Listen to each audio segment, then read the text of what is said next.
여러분 안녕하십니까, 진성호입니다.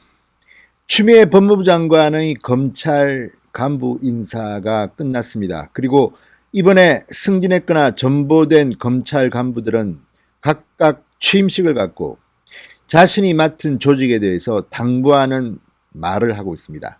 그런데 그 중에서도 가장 눈길을 끄는 곳이 있습니다. 바로 서울고검입니다. 이번에 서울고검장에 새로 취임한 사람은 조상철 고검장입니다. 자, 조상철 신임 서울고검장은 나이가 젊습니다. 51세입니다. 서울법대 재학 중 사법고시를 파스했습니다. 여의도고등학교를 나왔습니다. 그리고 나이 차이가 엄청나게 나지만 윤석열 검찰총장과는 사법연수원 동기입니다. 자, 이런 인물이 서울고검장이 났습니다. 추미애 법무부 장관이 검찰의 빅4는 전부 호남으로 채웠지만 모든 자리를 호남으로 채울 수는 없었을 겁니다. 서울고검장 어떻게 보면 중요할 수도 있고 중요하지 않을 수도 있습니다. 그렇지만 지금은 상당히 정권 차원에서 민감한 사건 하나를 맡게 되어 있습니다. 그래서 지금 서울고검장의 취임사가 눈길을 끕니다. 왜일까요? 바로 한동훈 검사장이 이 정진웅 서울중앙지검 형사 1부장이 자신을 폭행했다고 고소를 하고 감찰을 요구한 곳이 바로 이 서울고검이기 때문입니다. 자, 서울고검이 지금 이 정진웅 부장검사와 한동훈 검사장과의 폭행 논란을 감찰하고 있습니다. 아울러 이미 고소를 했기 때문에 이 사건은 감찰이 끝나면 바로 형사 고소 사건으로도 진행될 겁니다. 그렇다면 서울고검장 조상철 신임 고검장의 판단이 상당히 중요합니다. 조상철 신임 서울고검장은 오늘 취임사에서 어떻게 말했을까요? 아마 추미애 장관이 들었으면 깜짝 놀랄지도 모르겠습니다. 진성호의 융단 폭격 시작합니다. 이성윤 서울중앙지검장을 융단 폭격합니다. 방송에 앞서 아직 진성호 방송에 구독자가 아니신 분들은 붉은색 구독 버튼 눌러주십시오. 더 좋은 방송으로 보답하겠습니다. 자, 지금 이 정권의 사실상 검찰 2인자는 이성윤 서울중앙지검장이라는 말들이 나돌고 있습니다. 차기 검찰총장으로도 유력시되고 있습니다. 그렇지만 이번에 채널A 기자를 수사하는 과정에서 상당히 기스가 갔습니다. 그래서 이번에는 승진도 하지 못했습니다. 그렇지만 보직만큼은 그대로 최고의 권력을 유지할 수 있는 서울중앙지검장에 위임됐습니다.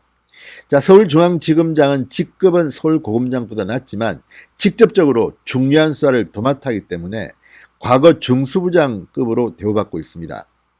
그 이성윤 서울중앙지검장, 추미애 법무부 장관이 윤석열 총장에 대한 수사 지휘권을 발동했을 만큼 정권 차원의 수사가 되어버린 바로 검언유착 의혹 사건입니다. 채널A 이동재 전 기자에 대한 강요미수 의혹 사건입니다. 그런데 넉 달 동안 10명이 넘는 매머드 검사팀이 수사를 했는데 나온 게 별로 없는 모양입니다. 한동훈 검사장과 이동재 기자와의 공모 혐의를 입증하지 못하고 결국 이동재 전 기자에 대한 기소를 하면서 공소장에 한동훈과 공모했다는 말도 못 썼습니다. 그리고 마지막 순간 기소 전 단계에서 초조해서인지 이 수사팀장인 정진웅 부장검사는 폭행을 했다는 의혹의 중심에 서 있습니다. 바로 그 사건을 맡은 곳이 서울고검장입니다. 서울고검장이 서울중앙지검장보다는 직급은 높습니다. 고검장입니다. 자, 조상철 신임 서울고검장은 취임사에서 뭐라고 했을까요? 이렇게 말했습니다. 개혁은 기본으로 돌아가는 것이다. 검찰 본연의 임무에 최선을 다하라 이렇게 강조했습니다. 힘들고 어려울 때일수록 원칙과 기본에 충실해야 한다. 윤석열 총장의 연설과 조금 맥이 닿아 있습니다. 기본에 충실하라는 겁니다. 그러면 어떻게 되겠습니까? 정진웅 부장검사의 운명은 어떻게 되겠습니까? 상상하기가 어렵지 않습니다. 물론 추미애 장관처럼 말 다르고 행동이 다른 경우는 예외겠지만 지금 이번 사건은 확실한 물증과 목격자가 있기 때문에 쉽게 넘길 수가 없습니다. 자, 신임 고검장으로 왔으면 최소한 다음 인사 때까지는 이 자리에 있습니다. 화장실 들어갈 때 나올 때 생각이 다를 수가 있습니다. 자, 조상철 신임 서울고검장 나이가 젊습니다. 자신의 명예를 생각한다면 쉽게 정권 차원의 부안내동하기는 쉽지 않을 겁니다. 자, 조상철 신임 서울고검장은 이 공정한 처리와 법 집행의 일관성을 유지해야 한다. 직무 수행 과정에서 인권을 보장하고 적법 절차를 철저히 준수해야 한다고 말했습니다. 자, 여기서 직무 수행 과정에서 인권을 보장하고 적법 절차를 철저히 준수해야 한다고 말했는데 정진웅 서울중앙지검 형사 1부장 인권을 보장했습니까? 지금 이동재 채널A 전 기자에 대한 휴대폰과 노트북 압수수색 과정에 문제가 있다고 법원이 판결을 내렸습니다.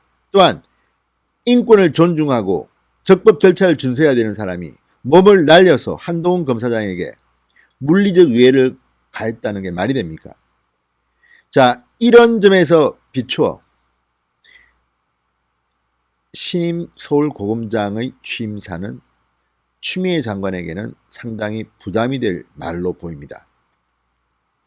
자, 지금 이미 서울고검 상당히 많은 이 참고인 소환 그리고 물증 같은 것들을 확보한 것으로 보입니다. 이미 영상들도 상당수 확보했고 당시 이 폭행 논란의 현장에는 정진웅 부장검사와 한동훈 검사장 외에도 함께 영장 집행을 하러 간 장모 검사가 있습니다. 그리고 수사관들이 있습니다. 또 법무연수원 직원들도 있었다고 합니다. 그렇다면 현장에 대한 목격자가 차고 넘칩니다. 게다가 이 당시 압수수색 집행에 참여한 장모 검사가 서울중앙지검의 만류에도 불구하고 감찰에 응했다는 겁니다.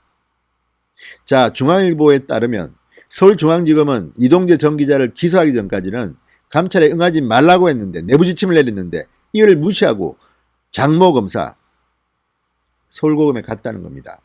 물론 서울중앙지검은 이러한 사실을 부인하고 있습니다. 내부 지침이 없다고 합니다. 그렇지만 이와 관계없이 장모 검사가 서울고검에 가서 진술을 했다. 그리고 정진웅 부장검사가 먼저 이 물리력을 행사한 게 맞다는 취지로 증언했다고 보도가 나오고 있습니다. 폭행사건, 선빵을 누가 날리느냐가 중요합니다. 왜 이런 일이, 대개 보면 폭행사건은 쌍방 폭행이 많습니다. 대개 때리면 맞고 가만히 있지 않습니다. 반응합니다. 그렇지만 먼저 때린 사람이 더 책임이 큽니다.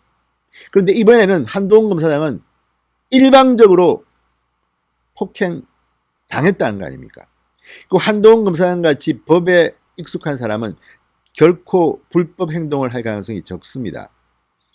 그렇다면 정말 검찰 사상 초유의 일입니다. 부장검사가 상급자인 검사장에게 폭행을 했다. 먼저 했다. 자, 이게 만약에 이 감찰 조사에서 나온다면 상당히 이성윤 서울중앙지검장, 추미애 법무부 장관에게는 치명적일 겁니다. 이 사건을, 이 감찰을 담당한 게 바로 서울고검이고 이 서울고검의 신임 고검장이 조상철 고검장입니다. 자, 지금 나온 이 언론 보도들을 종합해 보면 당시 압수수색 집행에 참여한 장모 검사는 서울고검 감찰 조사에서 한 검사장이 변호인에게 전화를 걸기 위해서 스마트폰을 만지는 순간 정진웅 부장검사가 순식간에 몸을 날린 게 맞다는 취지로 진술했다는 겁니다. 한동훈 검사장의 주장과 맥이 닿는 그런 발언입니다. 자, 이 감찰의 조사 총괄 책임자가 바로 조 고검장입니다. 조상철 고검장의 판단에 따라서 서울중앙지검 수사팀에 대한 감찰의 속도, 방향이 결정됩니다. 지금 워낙 언론의 미디어 스팟라이트를 받았기 때문에 이걸 뭉개기는 힘들 겁니다. 자, 서울고검장 상당히 중요한 자리입니다. 조상철 고검장의 선택은 뭘까요? 자, 이 조상철 고검장은 법무부 검찰국 검사, 형사기획과장, 검찰과장, 대변인, 기조실장 등을 걸친 기획통입니다. 수원지검에도 있었습니다. 그러니까 상당히 이쪽에서는 중요한 인물로 보입니다. 자, 수원 고검 검사장, 서울 서부지검 검사장, 검찰청 검사장, 상당히 경력도 좋고 굉장히 출세를 빨리 한 인물입니다. 그런 경우는 자신의 스펙, 명예도 중시할 겁니다. 지금 정권에 순치돼서 미래가 있을까? 이런 생각도 할지 모르겠습니다. 아무튼 윤석열 총장의 법무연수원 동기랍니다. 자, 취임사에서부터 추미애 장관을 벌벌 떨게 하는 것 같습니다. 아무튼 정진웅 부장검사의 폭행 논란, 조만간 어떤 식으로든 결과가 나올 것 같습니다. 문재인 정권에게는 상당히 치명적인 결과가 나올 가능성이 높습니다. 신성호의 융단 폭격이었습니다. 여러분 감사합니다.